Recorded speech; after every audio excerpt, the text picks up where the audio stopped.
All right, welcome everyone. August 23rd, we had a study hall. Today's topic is data sufficiency, and in particular, the wonderful topic of keeping cases. So if you don't know what that means, you soon will. But welcome back. All right, here's a couple of rules for you to know before we get started.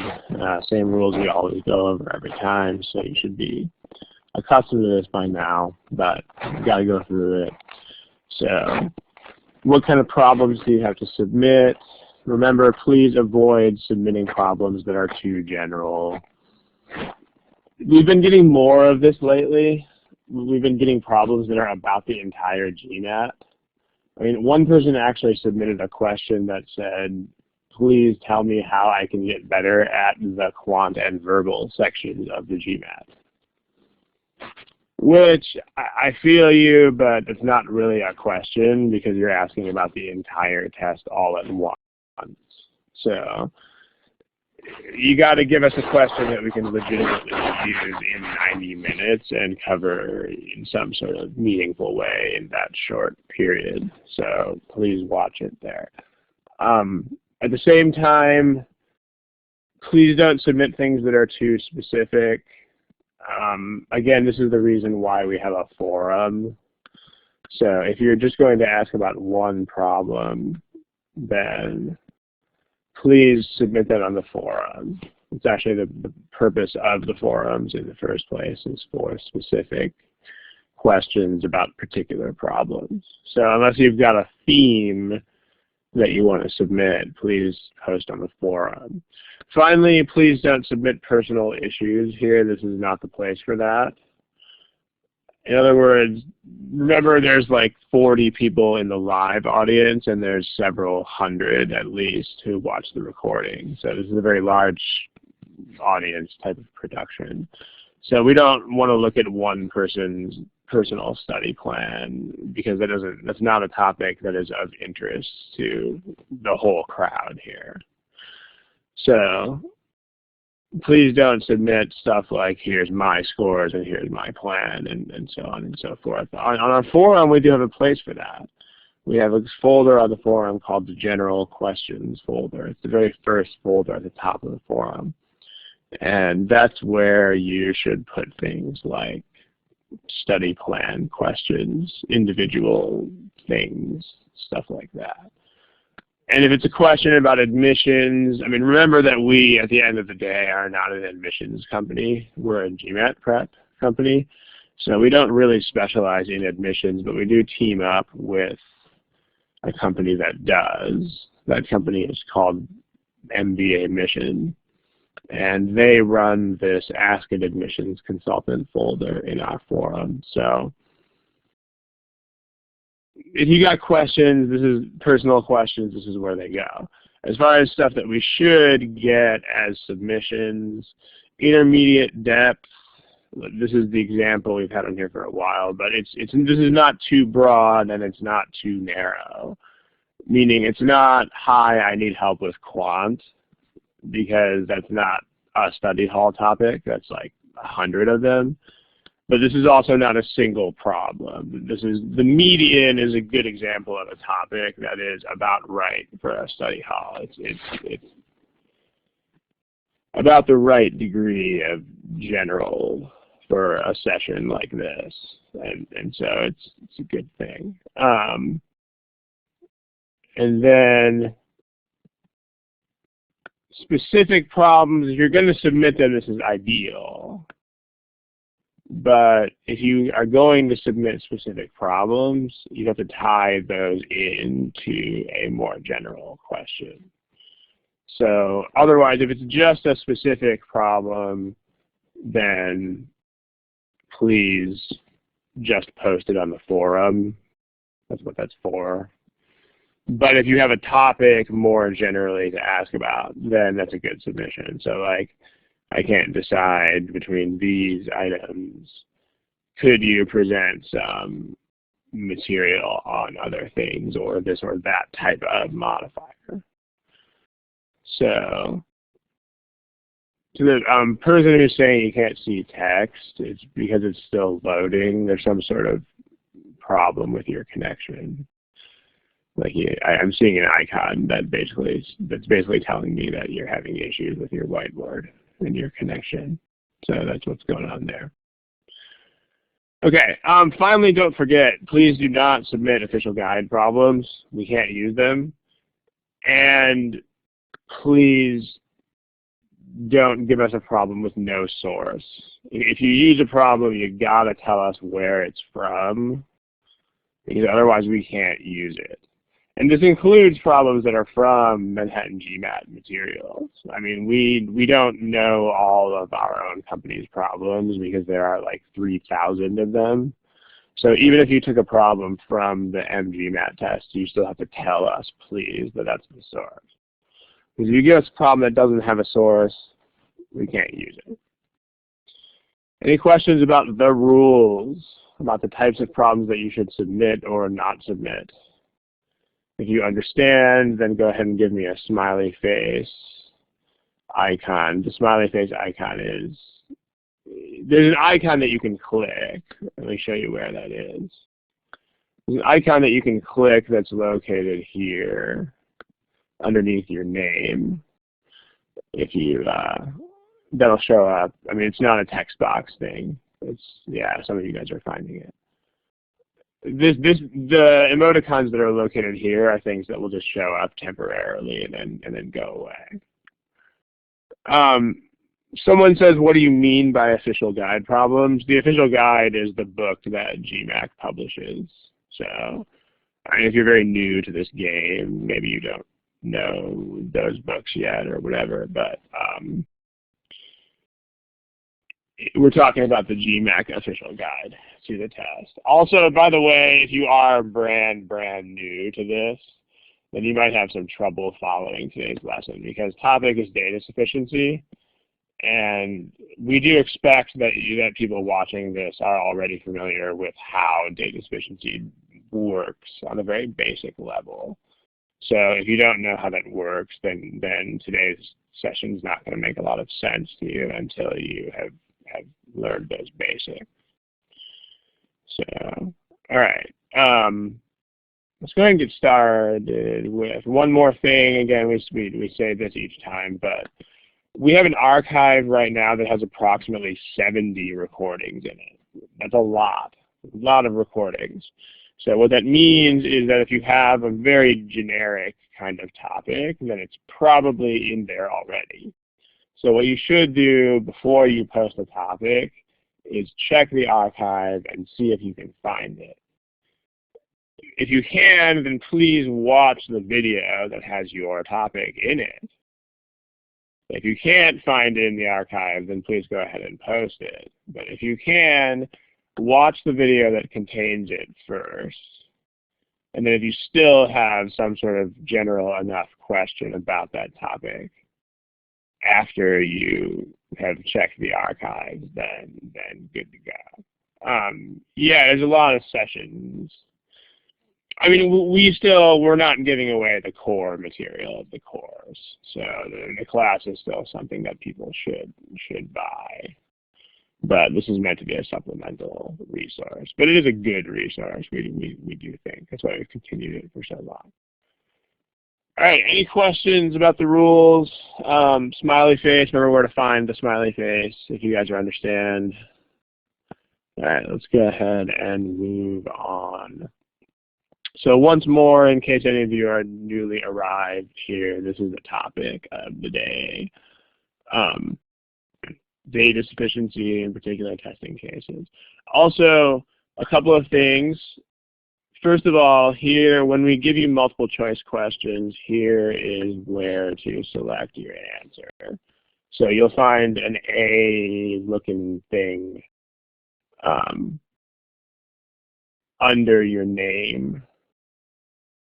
And that is where you pick your answers to multiple choice questions once they show up. So a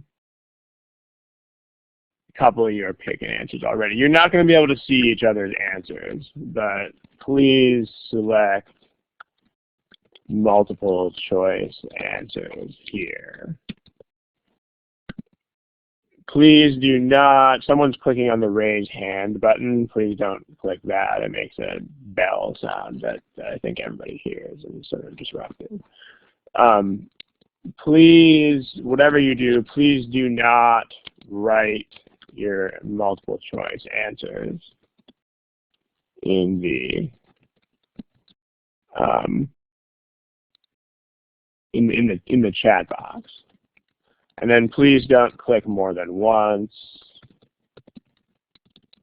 because if you click the same answer twice in a row, then it'll erase the first answer that you pick. If you, people who can't find this thing, go find your own name on the left, and it'll be right under your name. Should be directly there. I mean, if you have a Windows computer, it might look ever so slightly different than what I have here, but if you, and yours will be in English and mine's not, but it should be right under your name on the left. So make sure you guys can find it. All right. Also, the other disclaimer here is that all of the problems on today's lesson, except for one of them, if we get to that one, I'll tell you which one it is. But all of today's problems are from the official GMAT prep software, unless otherwise indicated. So that's copyright GMAT. I mean, we're allowed to distribute and use those problems because they are free. But that is, we still have to tell you that it's copyright GMAT. What we cannot do is use the official guide problems because those are not free. I mean, those are actually a profit tool for GMAT. But GMAT prep we're allowed to use because they are free software questions. If you lost your multiple choice tab, I mean, you can also go to, you should be able to go to the tabs on top. And there, I mean, it's going to be kind of annoying for you to have to do this, but I think you should also be able to the person who asked this question. Yeah, you can do that. Tools, and then go to polling. And then you can go to respond. I mean, this is not as great as just being able to click something, but it'll still work. Okay, let's go ahead and get started. Also, it is expected that you guys understand what the answer choices are to data sufficiency. I can go ahead and throw them under the questions. But if you don't understand what sufficient means or how data sufficiency works in general, then you should probably watch this video as a recording after you are more in control of that stuff. So here's the first problem. There's no problem there. There's the first problem. Okay, what I'm going to do is, here's the answer choices if you should actually need them. You really should know these by this point, but if you're unfamiliar, there they are. Remember, please indicate your answers in the polling area. There's the polling area.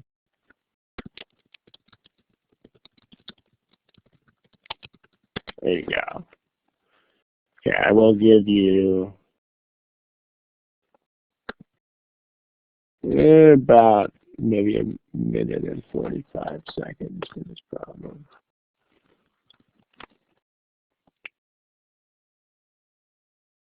Go for it. I can't make it bigger because it's already filling the entire width of the screen, but what you can do is make your screen bigger.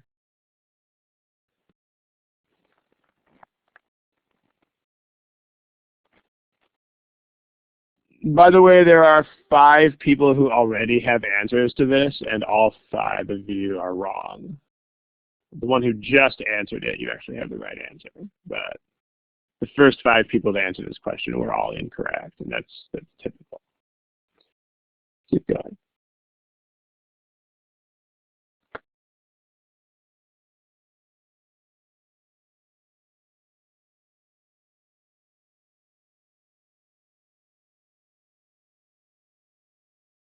Okay, if you guys don't have an answer, please pick one. I'll give you about 10 or 15 more seconds. No, you can't. You can change your mind, but what you shouldn't do is pick the same letter twice in a row. Because if you can change your mind as many times as you want on these polls, but if you pick the same answer that's already up there, then what that'll do is it'll erase the answer that you just picked. So everybody pick something, please.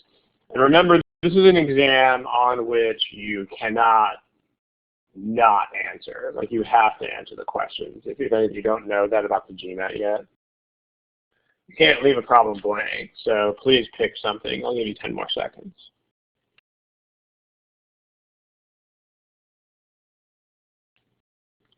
Okay, here are your class results. Actually pretty good. Let me go ahead and erase the answer choices too, because you guys know what they are. Here are your results. So one thing about data sufficiency, I think you've probably heard me make this comment before if you've seen previous sessions of mine or whatever, but one thing that you should definitely know is that answers that seem too easy should be very, very suspicious. And on this problem, answer choice C probably seems a little bit too straightforward. I mean, this is the answer that 4 or 5 people picked after like 5 seconds, and it's not the right answer. So be careful here. But let's talk about what data sufficiency is on a very ground level here, and we'll see what this testing cases thing is all about. So, I mean, this looks like a stupid question, but let's make sure we get this on the ground. What exactly is data sufficiency? Like, what do sufficient and not sufficient mean? So make sure you guys remember this. Sufficient means that there is only one possible answer to the problem. And not sufficient or insufficient means that there are 2 or more possible answers. So I mean, this is a very basic fact, but this is still something that people struggle with, even after sometimes lots of studying. Because what people do is they spend too much effort on the math in data sufficiency and not enough on understanding how this type of problem actually works. So you got to be careful about that. But make sure you're aware of this. Now, long story short here, why is this not just a random algebra problem?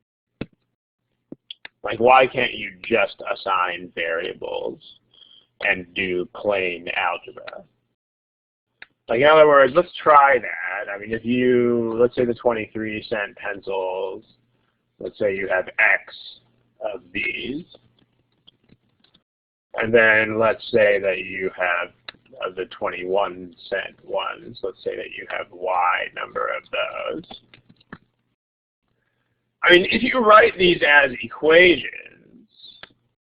I mean, you can, right? You can write X plus Y is 6 for the first one, and then you can write 23 cents times X plus 21 cents times Y equals 130 for the second one. You can write those. Those are legitimate.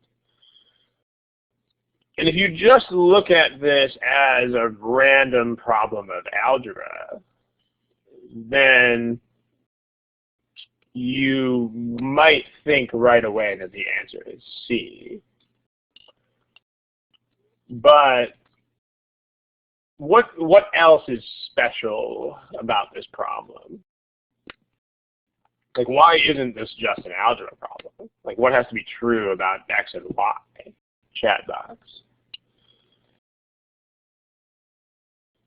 Yeah, you got to have whole numbers. So, and I mean, one fact that you should know is that whole numbers, because when you do algebra, the problem with algebra in this kind of context is that algebra has no tool for distinguishing between whole numbers and not whole numbers.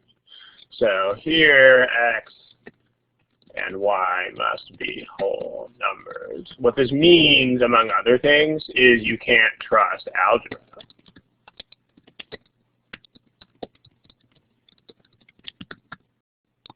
Because algebra doesn't, I mean, algebra will only tell you whether there's a unique solution or not if you are thinking strictly in terms of like all numbers being the same. So, and that's not true here because there's these privileged numbers that are whole numbers, and then all the other numbers are not as special as those. So what are we left with doing here? If you can't do algebra, then the only thing you really have left to do here is testing. So someone wrote, should we be practicing these things? Should we pick an answer within however long? I mean, when you first do the problem, yes, you should. When you review the problem later, like when you go over it after you've already done it, you can spend whatever time you need to understand. But when you first do a problem, yes, you should always do it with timed conditions. Okay, back to what we're doing here. So what you have to do in this problem, and what is a very useful technique on others, even if you don't have to do it, is testing cases. Talk about what that means. What testing cases means, because remember what sufficient and not sufficient are. Sufficient means you can only get a single possible answer to the question. Not sufficient means that you can get two or more answers to the question. So testing cases means you just come up with a list of possible cases. In other words, situations that satisfy the statements that you're dealing with.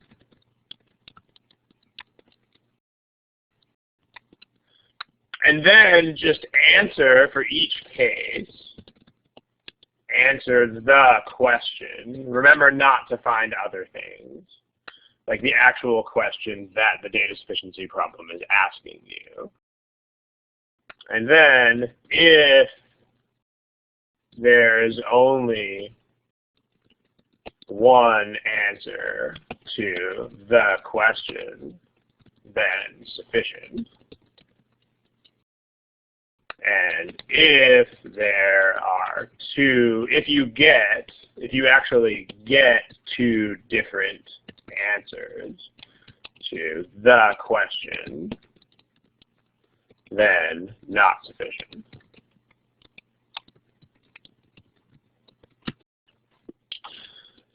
So this is what testing cases is. It's not really like the world's most complicated method, but it is something that people don't do as often as they can. And especially on problems like this, on this problem, testing cases is actually what you have to do. So let's take a look. Let's take a look at statement 1. Statement 1 means that x plus y is 6, where x and y are whole numbers. So x plus y is 6. So let's just come up with cases for x and y. Well, let's find whole numbers that add up to 6. I mean, we could have 1 and 5. We could have 2 and 4. Do we have to keep going here? We do not have to keep going. Why not?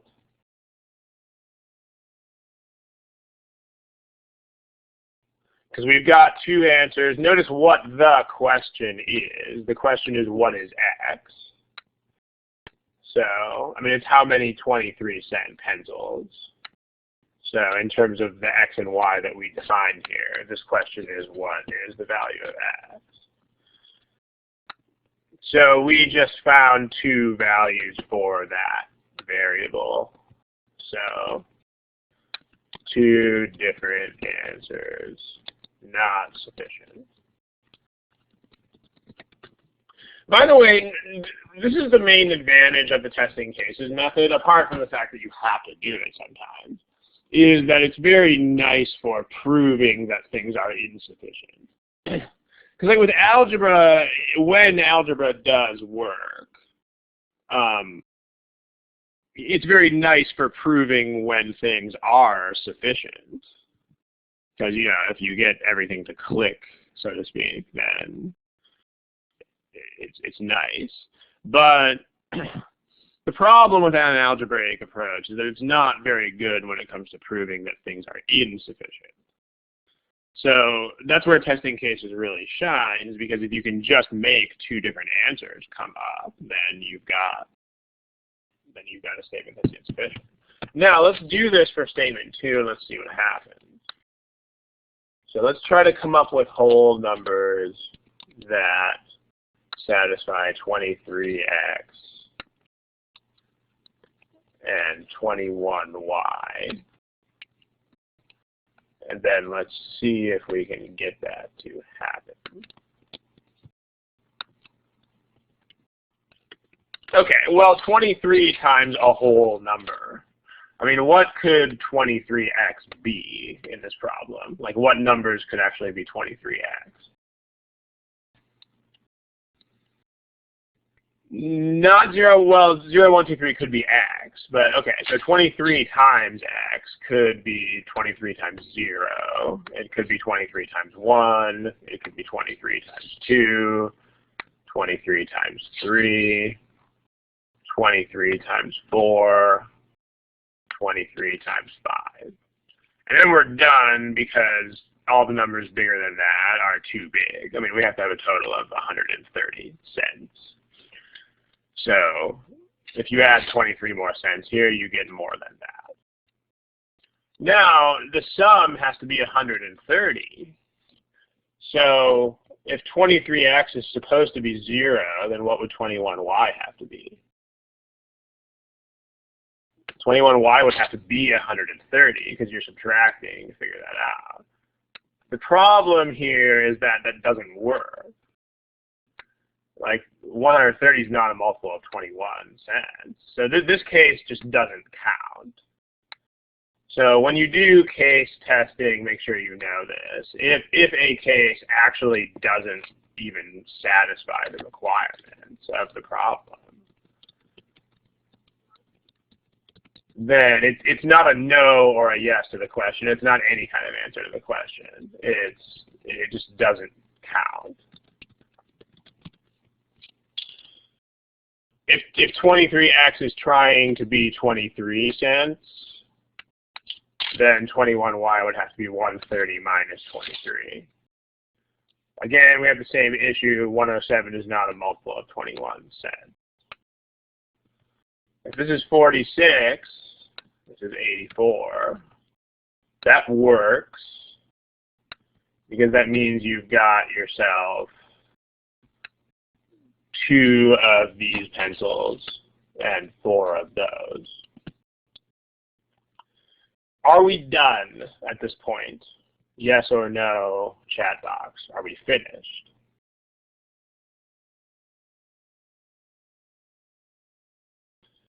Okay, if you're saying that we are finished, then what that means is you actually don't really understand the basics of data sufficiency. And I mean, a lot of people are saying yes to this.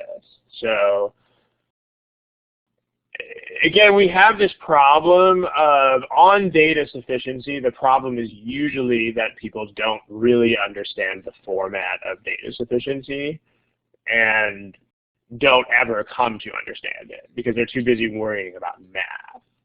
If you think we're done here, then you don't really understand these very basic meanings of sufficient and insufficient. I mean, remember that you have to keep going at this point because remember what these things mean. I mean, sufficient means there's only one answer. Not sufficient means that there are 2 or more. So I mean, the point is that the fact that you got one answer here doesn't mean anything, because you will always get one answer. Like there's not going to be a data sufficiency statement that simply doesn't work. So you're always going to get one case that works. This is not really an issue. So you have to keep going, because the question here is, can you get a second case?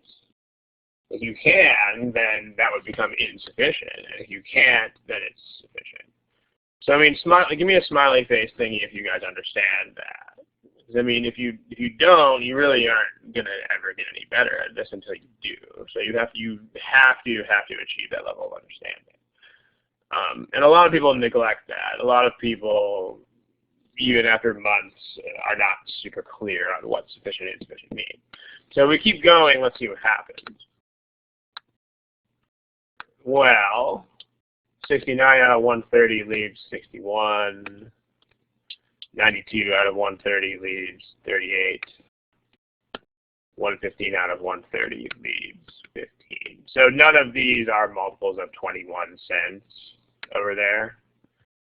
And so it turns out we're out of cases here. So there's only one possibility this time. And so what this means is this statement is sufficient by itself. So this is answer choice B. So notice that if you just took one look at this and said, oh, two equations, two unknowns, so I pick C, the lesson you got to learn there is that problems on data sufficiency are not that easy. Like if you just look at this and are like, oh, hey, I think I can just throw those together and get a solution, you got to look at it more than that. You got to investigate further. So, I mean, the point there is don't jump to conclusions in data sufficiency. All right, any questions? Would you recommend going through this whole process for such questions? What do you mean by such questions? It depends on what such questions are. Yeah, I guess I don't really understand what you're asking here. I'm sorry. Bob, it's understood that you know the grid already and that you know what the answer choices mean. So no, we're not going to go over that. If you don't know what the answer choices are, then there are resources that you can consult for that.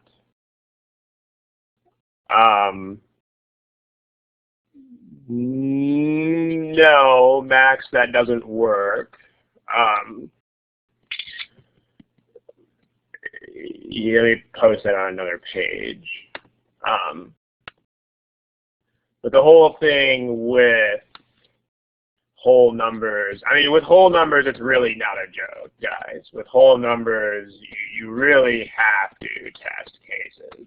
So, like, I mean, some people are very persistent about trying to find an algebra solution to this.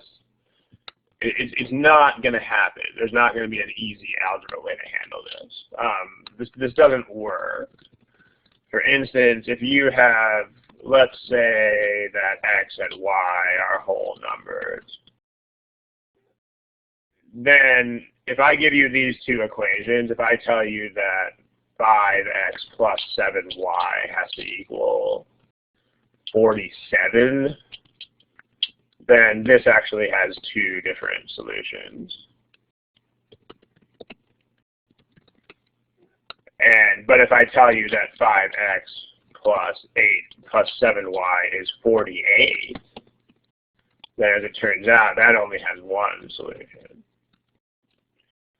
So, I mean, in the first one, your solutions can be, you can have x is 8, y is 1, or you can have x is 1 and y is 6. But in the second one, the only solution that works is 4 and 4. So, I mean, you can't really avoid doing this in a problem like this one. And I mean, you shouldn't be trying to. You should be trying to learn as many approaches as you can. But there's not going to be a simple algebraic workaround here. And I mean, the point is that, how do I know these equations? These equations I came up with before because people try to do this all the time. Like people try to, oh, I don't want to test cases. Let me try to invent algebra that'll do this. What you guys have to understand is that the reason these problems are here is because you cannot solve all of them with algebra. Like that's actually the point of these questions. So make sure you know that. And I mean, if you're trying to use algebra, then you're falling right into the traps that they're setting for you. Like that's what they're doing. They want to make sure that you can think in ways that are not just algebra rules. That's the only reason problems like this are even there. So, you know, make sure you are not too rigid in your thought process. So, but back to the thing here. Basic idea of testing cases. You come up with cases. If you get more than one thing to happen, then that's insufficient.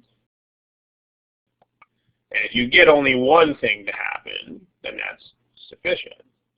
So like, what's the other thing here? Like what result are you actually trying to get here?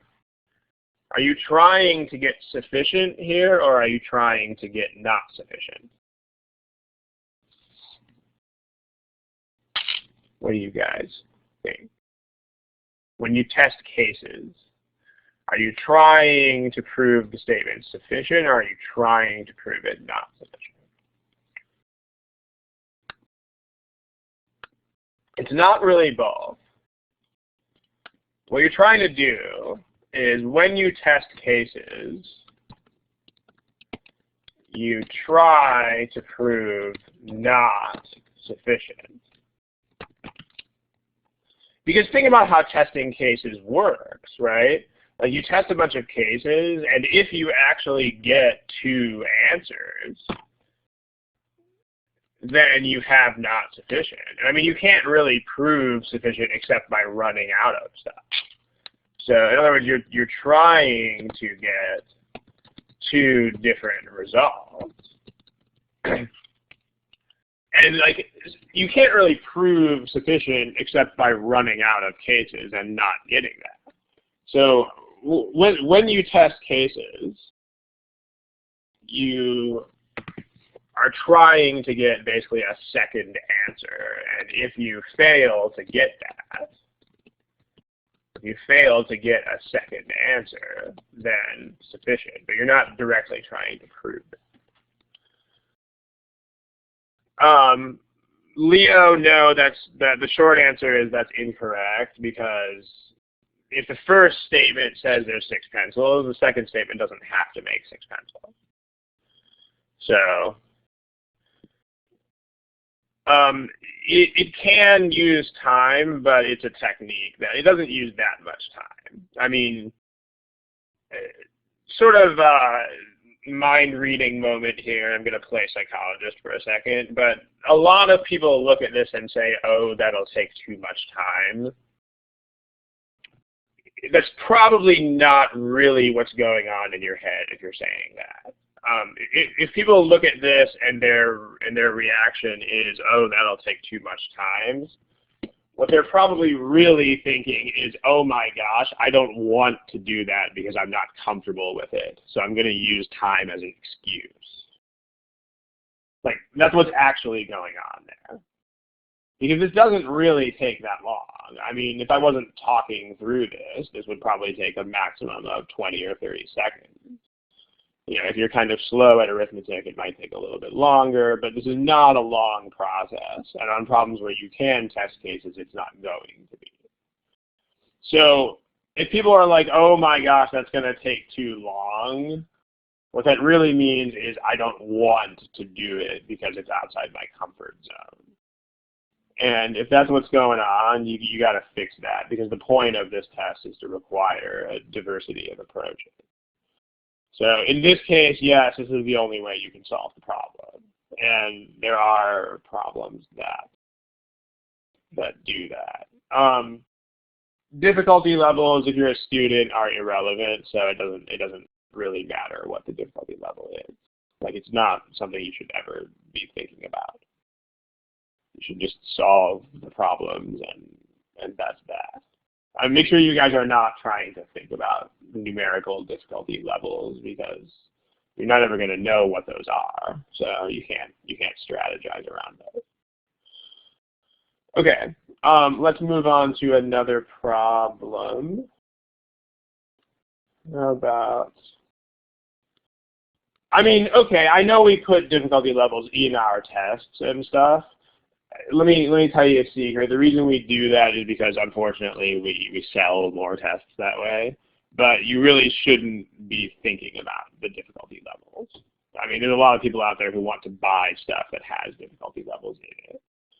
So, and it is a parameter that exists. It is a thing. But as a student, you can't plan any sort of strategy around that. So make sure you don't. It is kind of a thing, right? Because there are things that people should want, and there are things that they do want, and they're not really the same. But anyway, back to a problem. Try this. Again, remember where the polling answers are located. So please don't answer in the text box. And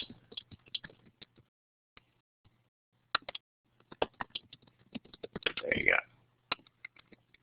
All right, give it a shot. Here's the timer. Go for it.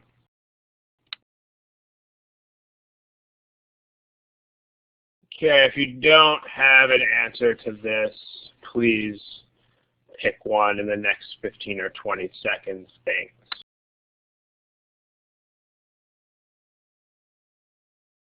All right, let's chat about this here. Here are your responses. So it looks like we have a lot of C's and E's and then fewer of the other choices. But let's take a look. So remember what's going on here. M is a positive odd integer. Then M is divisible by how many positive prime numbers. And the thing that you should notice about this problem is that there are not very many cases here. There's not a lot of those. There's only 14 odd integers between 2 and 30. So, if you have a problem, if you have a data sufficiency problem with few cases, generally testing cases is often the safest approach. Because the thing with testing cases is that there's no weird subtleties to it. There's no things that can trip you up, and there's no little exceptions to rules and stuff, because there's not really rules. There's just, okay, I'm going to throw this stuff in there and see what falls out. So you just have to do it and see if it happens. It's the same thing. It's the same thing that's the beauty of this problem right here, is that you don't have to know why this only gives you one solution. It just does. It's like this gentleman here was asking about, is there all this stuff with least common multiple and blah, blah, blah, and whatever. Not really. Number one, there's not really rules like that in the first place. But also, number two, you just don't have to think about it. That's the advantage of doing this. With a testing cases approach, you don't need to use any theory at all. You just have to throw stuff in there and see what falls out. Kind of nice. So let's look at this problem. So M has to be one of these numbers. And remember, don't forget to answer the question. Okay, the question is not what is M. The question is this. M is divisible by how many different primes? So whatever you do, don't forget to answer the actual question that is the question. It's where a lot of people go wrong. So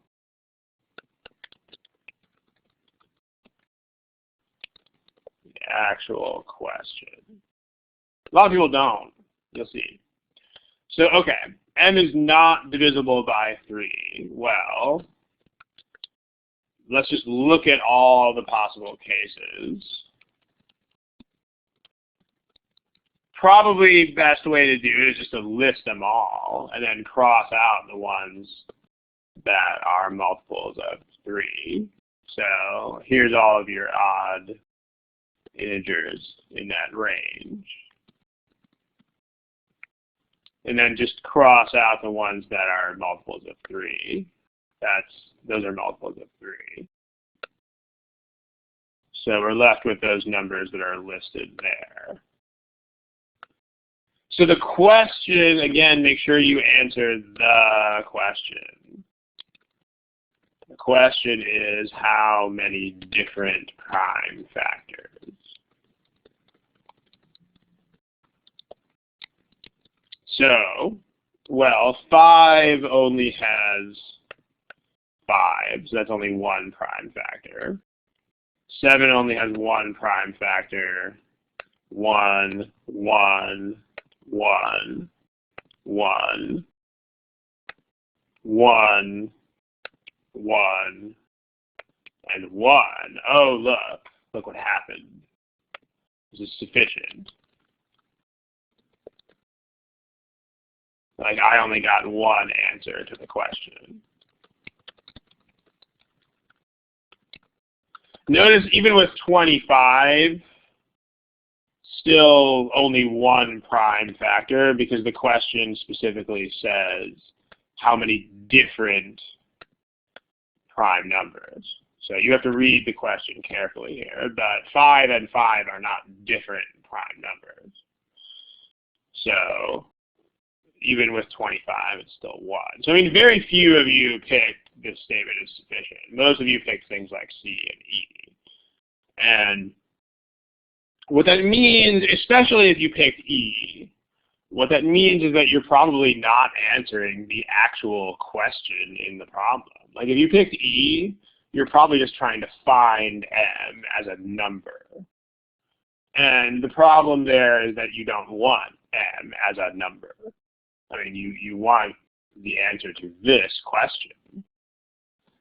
So there's how is this sufficient when the question is asking for how many? How many means how many primes are there. So, I mean, every one of the numbers in this list just has a single prime factor.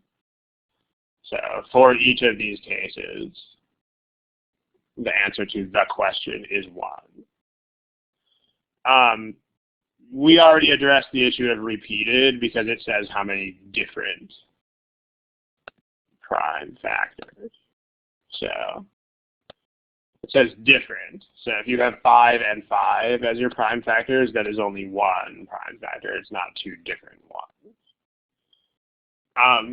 What if it was more than one? If you could get another answer, then that would make it insufficient. So let's look at that for the second statement. So statement 2, let's look at all possible cases again, write them out. So here's all those odd numbers that we're considering. And then we cross out the ones that are multiples of 5. So we don't want 5, we don't want 15, and we don't want 25. And then the question that we're actually trying to answer here is how many different prime factors. So 3 only has one prime factor. Remember, we're trying to prove insufficient.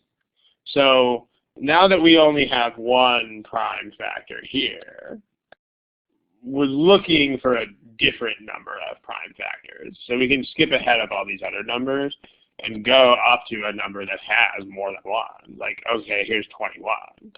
21 is 3 times 7. So that has 2 different prime factors.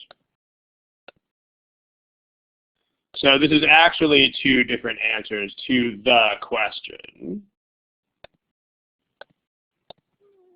So this is not sufficient. Versus in this statement up here, you got a lot of cases, but you only had one answer over and over and over again, and it was impossible to get another answer. Mitch, you got to ask a more specific question than that. We're trying to answer this. This is the data sufficiency question. We're trying to say how many prime factors does M have? So we're just answering that question for each value of M. So if you get different answers to this question, then not sufficient. If you get the same answer to this question over and over again, then sufficient. And I mean, again, this is the problem with a lot of people. I mean, it's not an uncommon problem, is that people just don't really figure out what sufficient and insufficient mean, or they just don't pay attention to the question. I mean, this is really what data sufficiency is more than anything else. It's a test of can you pay attention. It's a test of can you focus. It's a test of do you understand what we are asking and what we are not asking. It's not at all a test of math. I mean, math is the subject material, but on a very basic sort of level. So the overall answer to this question is going to be A. So most of you guys seem to struggle with this. There's very few A's. I mean, 4 out of like 56 people. So there you go. Okay.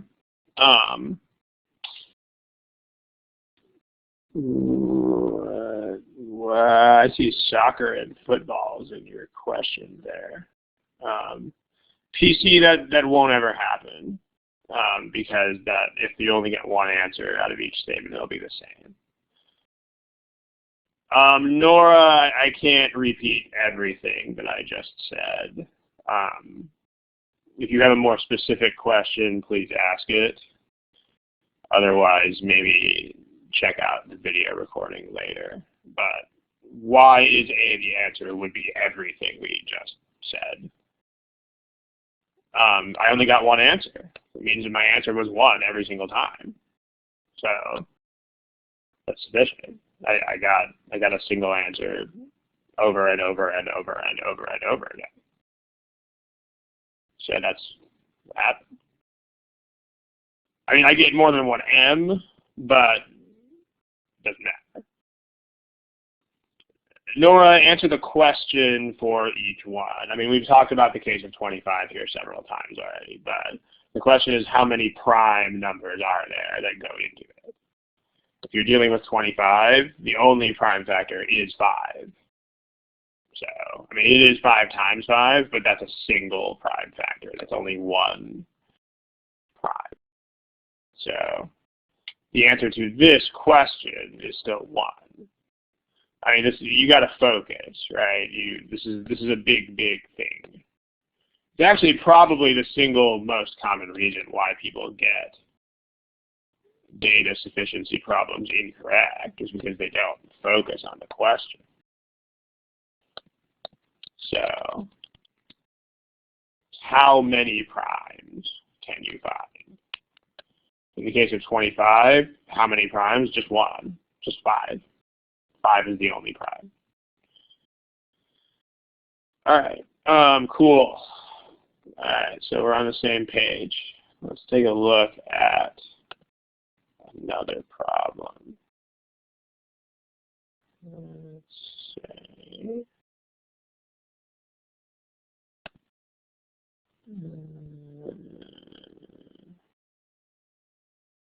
how about this one? Give you guys a timer. Here's a timer. Go for it. Remember where to pick your answers, please.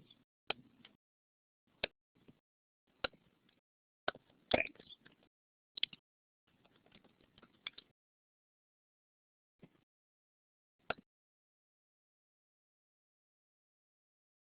All right, make sure you guys all pick an answer here.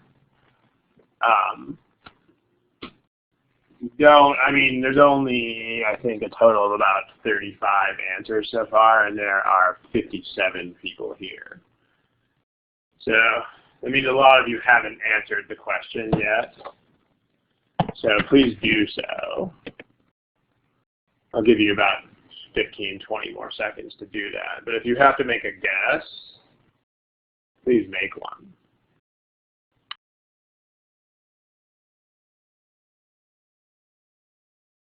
Okay, let's talk about it. Circle C and line K. Here are the answers that you guys picked. So, we got people kind of all over the place on this one. But let's take a look. If circle C is centered at the origin and has radius 1, then does line K intersect circle C? And then the other thing you've got to know here is what generally happens with problems about coordinate geometry. So a lot of people think that whenever they see coordinate geometry that they're going to be dealing with this, y equals mx plus b equations type of stuff. And the fact is that actually relatively few problems in coordinate geometry deal with that kind of algebra.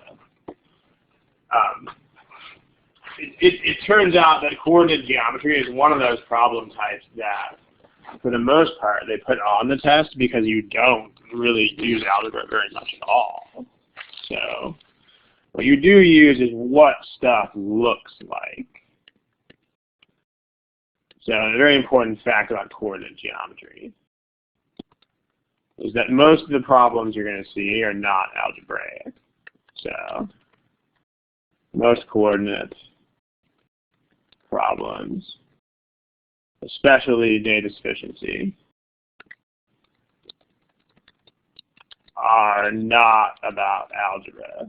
Instead, most of them are about what stuff looks like. So should we make a diagram, Suvik? Absolutely, yes, we should. So when you think about coordinate geometry, don't think first about y equals mx plus b. The first thing you should think about when you see coordinate geometry is what does this look like if I draw it? So let's take a look. And also, make sure you understand what's going on. Circle C here is fixed in the middle of the plane. So that's always going to look the same. So we know at least that we're dealing with something that looks like this. So that's the same every time. So you should draw a picture of that sort. That's going to be 1, -1, 1, -1. So this we've got over and over and over again. So let me graphic that. All right. So this is the situation that we're dealing with, and then we need to put a line on there called K. So if circle C is centered at the origin and has radius 1, so does line K intersect the circle? So if you are testing cases, what are you trying to make happen?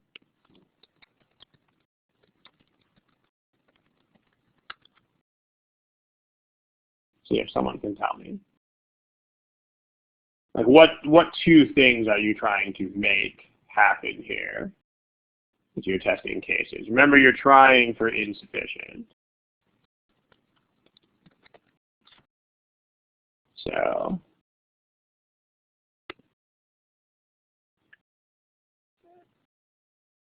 what does that mean, though? Like, what are you trying to do? There you go. I mean, everybody who typed before Mitch is kind of missing the point here. So make sure you guys, again, make sure you guys understand what the task is. The task is to get two different answers to the problem. The problem is, does line K intersect the circle? So if it does intersect the circle, then that would be a yes to the question. And if it doesn't, then that would be a no to the question. I mean, that's what you're doing, right? You're trying to prove that there are two different answers. If you fail to find two different answers, then you just say, okay, I give up, and I'm going to pick sufficient. But you're trying to get two different things to happen. If you have a yes-no question, the only way you can get two different things to happen is by getting a yes once and by getting a no once. So let's try that. The x-intercept of line K is greater than 1.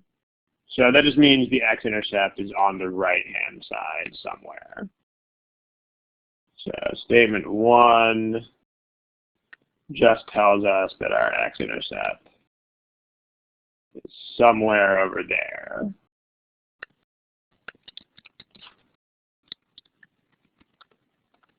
It is somewhere in the purple zone. Okay. So, well, remember what we're trying for. We're trying to intersect the circle, and we're trying to not intersect the circle. So that's not that hard to do. Here's a line that has an x-intercept over there that does intersect the circle. And so that's a yes to the question, because it does intersect the circle. And then here's a line that would be a no to that question if you had like a line here. So there's your cases. I got a yes, I got a no. So this is not sufficient. Any questions about that? Okay. Statement 2. Here's the circle situation thingy again. Make sure you know what a line with slope -1/10 looks like. If you see the slope has this value, that looks like a downward sloping line. Specifically, it's downward sloping exactly such that if you go down by 1 unit, then you would go over by 10 units. It's the whole rise over run thing. Yeah, 1 down, 10 to the right. Exactly. So in other words, the line is at like a fixed angle. That's what happens when you have a slope. But again, make sure you know what these things look like. So where can we put that? Well, you can put it anywhere as long as you give it that slope. So this could be a no if it's over there. Or it could be a yes. So still insufficient. That's got the right slope and doesn't intersect. And this one has the right slope and does intersect the circle. So that's not sufficient either. So notice statement 1 wasn't sufficient. Statement 2 is not sufficient either. So what we have to do now is do it together. The x-intercept means where does it hit the x-axis? Yeah. Okay, so here's together. Let's try to use both statements together. Let's see what happens. statements together. So again, here's your grid. And we need to have an x-intercept that's over here somewhere in the pink zone.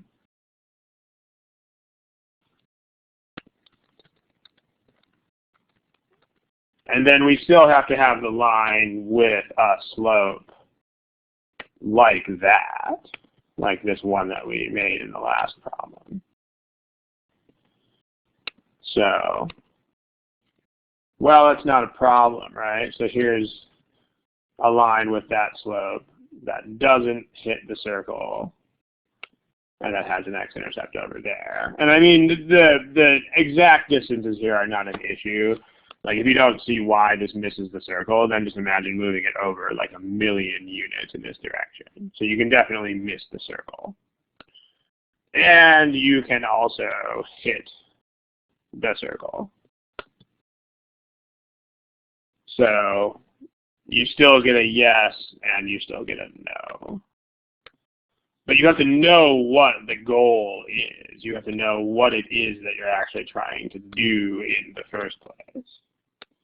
Because if you don't, then this is going to be awfully hard. So this one is a yes because it intersects the circle. And this one's a no. Doesn't intersect the circle. TPG is not the length of the line. It's a slope of -1/10.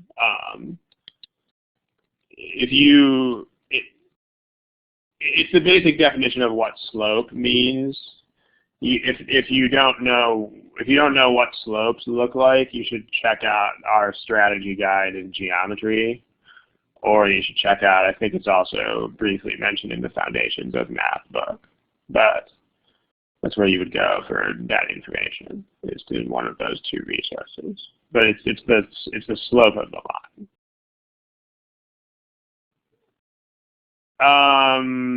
I don't really know what you are asking me, Abhishek.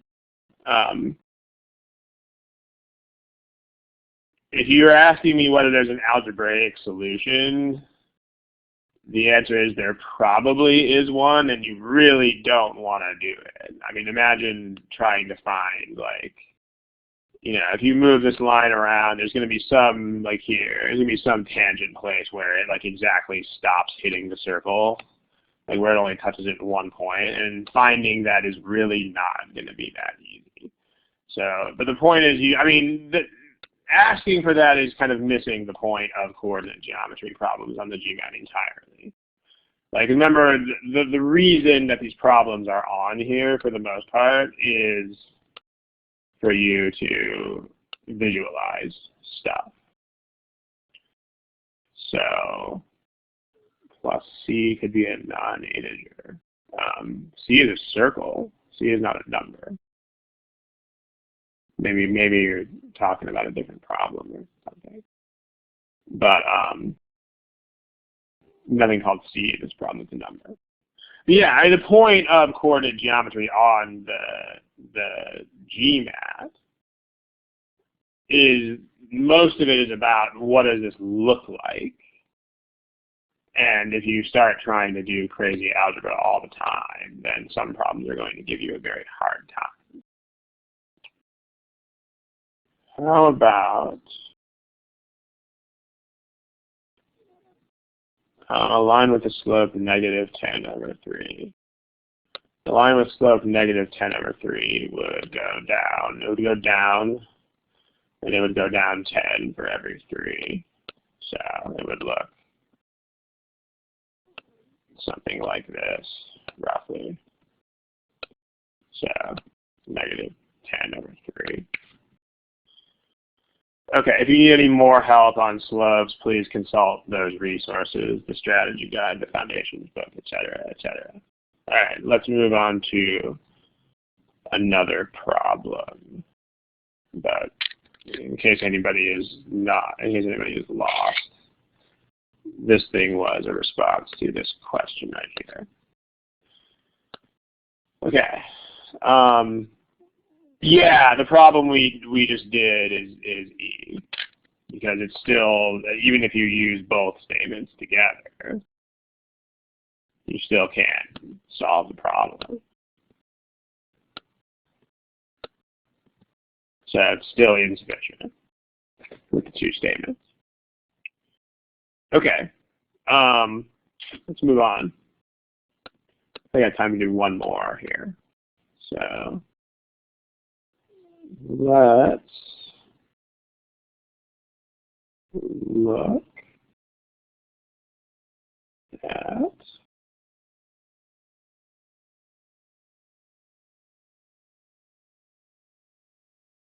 this problem. Let's look at another coordinate geometry one. All right, good times for everybody. This will be the last problem that we have today. I will give you a timer so that you can have loads and loads of fun. Here you go. Okay, most of you, actually about half of you, still don't have answers yet. So take another minute or so if you have to. But go ahead and answer, please.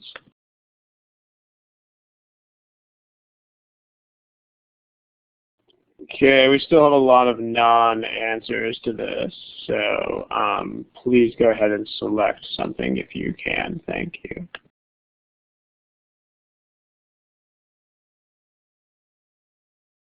Okay, here are your answers to the poll. Again, we're sort of all over the place here, but let's take a look. What do we definitely have? We definitely have a coordinate grid. We're sort of running short on time here, so let's make it fast. We have a coordinate grid. That's a bad coordinate grid. Let's try that again. We have a coordinate grid where two things intersect at 4, 3.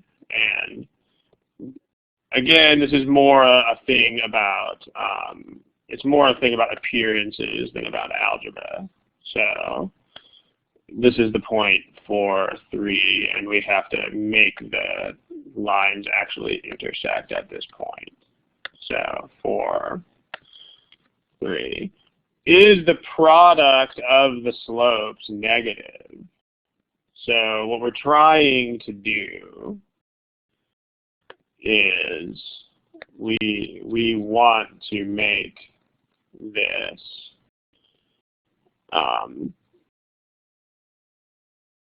we want to make this, we want to try to make two different answers to this question. So we want positive and negative, if possible, or positive, or we want not negative and negative. So let's try, remember it's the product of the slopes. So we need to think about whether these things are positive or negative slopes. So let me take a picture of that graphic, and then we're good. Okay. So let's look at statement 1. The product of the x-intercepts is positive. So this means either you have two positive x-intercepts or you have two negative ones.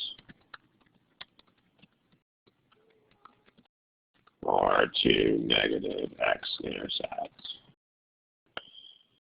So let's look at that and see if we can get that to happen here. So if we have two positive x-intercepts, then, well, we can get a positive x-intercept means your line has to hit somewhere here. So two positive x-intercept or two negative ones. If we're looking at the case of two positive x-intercepts, then we need to try for both of these products. If we make one line like this and another line like that, then we make it a different color, because otherwise it looks like we've got three lines here. If we make these two lines, then those have a positive and a negative slope. So that's a negative product. Positive times negative is negative. But then if we just move the other x-intercept over a little bit, like if we make one line here and another line here, then that's positive times positive. So we got two different answers to this. So is the product of their slopes negative? Could be yes, could be no. So this is not sufficient. Any questions, please type them in the text box. Otherwise, we will move on to the second statement. Give me about 5 seconds here. The system is doing something weird. Okay. All right, so let's take a look at statement 2.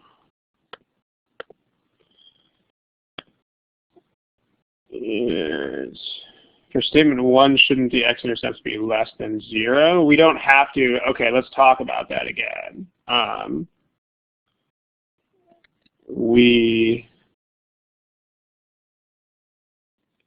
You can have, why would you have to have negative x-intercepts?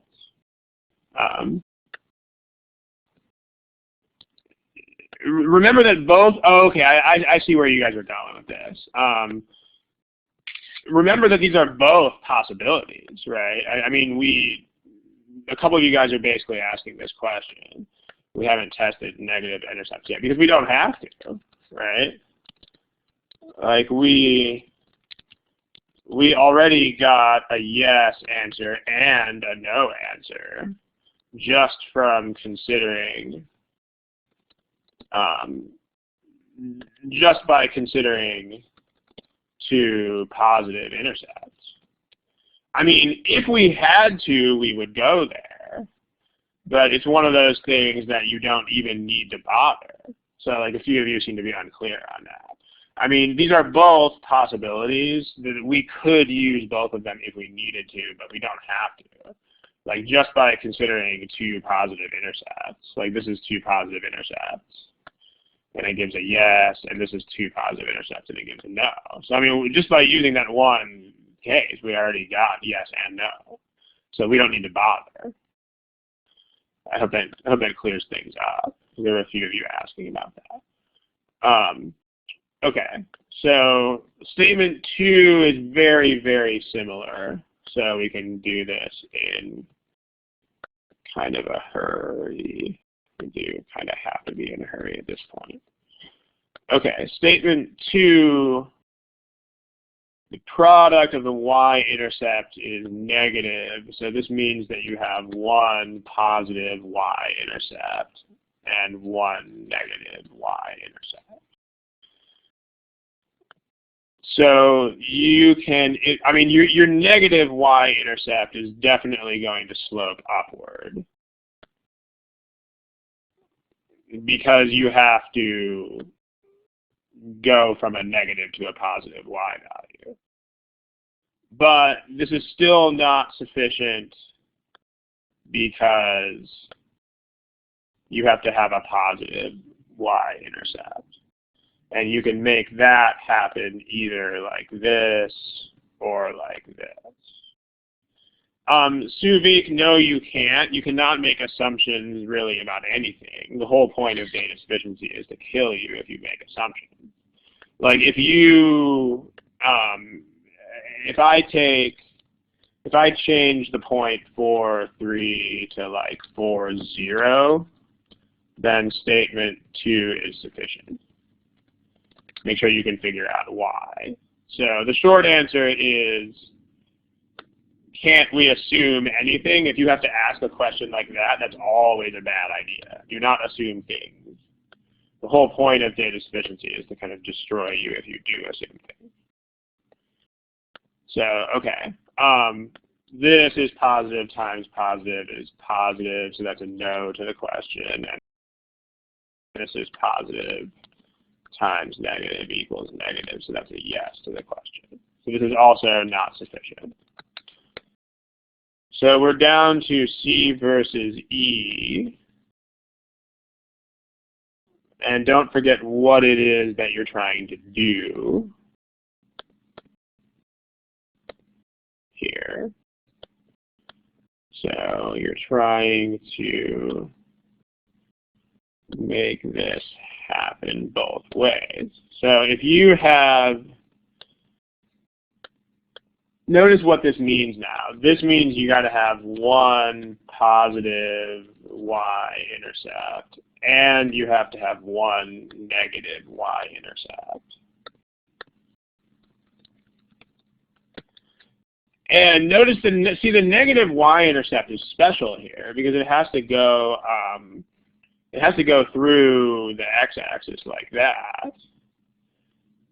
So the thing with your negative y-intercept is that that line is automatically going to have a positive x-intercept, because if it doesn't, you can't hit that point 4.3. So this line must have a positive x-intercept. It's easy to see that in the picture. It's very hard without that. Because like to get from down here to up here, you have to cross through the x-axis. That's basically the idea. So what that means if you have these statements, remember now we're using the statements together. The product of the x-intercept is positive. Well, this one's got to have a positive x-intercept. So the other remaining line, to make statement 1 true, this line must also have a positive x-intercept. So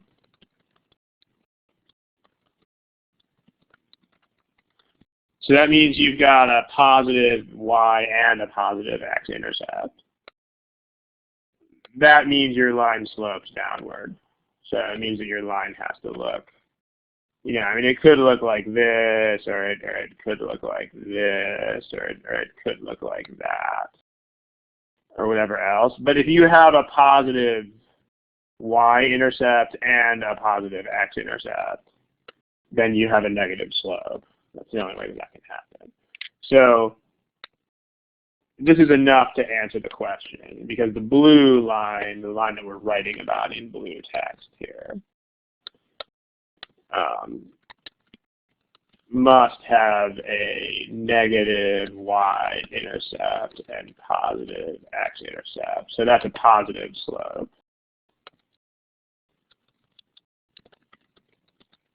And then the line that we're talking about in purple must have positive y-intercept and negative x-intercept. So that's a negative, or sorry, that's supposed to say positive. Let's fix that. So, I mean, so you can test all the cases you want here, but you're going to get a negatively sloping line and a positively sloping line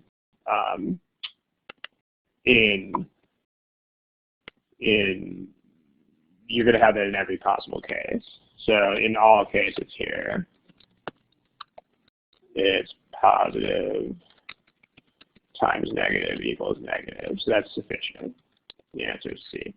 Again, people who are saying, oh, it takes quite a few minutes, this one, I'm telling you, that's still, oh, I don't want to do it, I'm not comfortable with it. I can guarantee you that's what's really happening there. I mean, the only reason this took so long to do is because I had to draw things on an awkward online classroom, and I had to talk about them while I was doing it. I mean, if you guys are doing this on your own exam with a pen and that yellow pad and you're not talking to anybody, then this really doesn't take that much time at all. I mean, it doesn't take any more time than anything else does. I mean, again, if you're looking at something and being like, oh, I'm afraid to do that because I think it'll take too long, I really urge you to look deeper into what you're saying and see if you're actually just like, oh, I don't like this. So remember about difficulty level, it's not worth thinking about, so it doesn't matter. I mean, just make sure that you learn what you have to learn that does matter. Like, what does sufficient mean? What does insufficient mean? Focus on the question, you know, stuff like that. Don't preoccupy yourself with stuff like difficulty level because it just doesn't matter. Coordinate geometry. Yeah, there's 2 entire sessions on. So what we're going to do next time is more of this data sufficiency case testing stuff. It's not going to be more geometry though. So next time, more testing cases in data sufficiency, not necessarily geometry. There's already 2 archived sessions on data sufficiency coordinate geometry, so please go find those. Alexi, we already talked about that. The answer is it doesn't matter. The answer is that's not something that will help you to think about. So you shouldn't care. Topics beforehand, no, we don't, because I don't know what the topic is until half an hour before the session. But this time you do know what the topic is because it'll be more of this. Abhishek, this is not the time or the place. Please post it on the forum. Thank you. All right. Do I offer personal tutoring? Okay. I do tutoring through Manhattan GMAT. I have a wait list right now for like a month or so, but yes, if you are interested, here's my email address. You can email me for more information. Please, this should be kind of common sense, but do not submit GMAT questions to this email address. I cannot answer questions about the GMAT in private email. Just like any other professional cannot. I mean, if you watched a video with a lawyer on it, you would not suddenly email the lawyer and ask for free legal advice. So please don't do the same with the GMAT. So, okay, if you're interested in doing direct business with me or Manhattan GMAT, this is the email address. Please, please just email this address if you.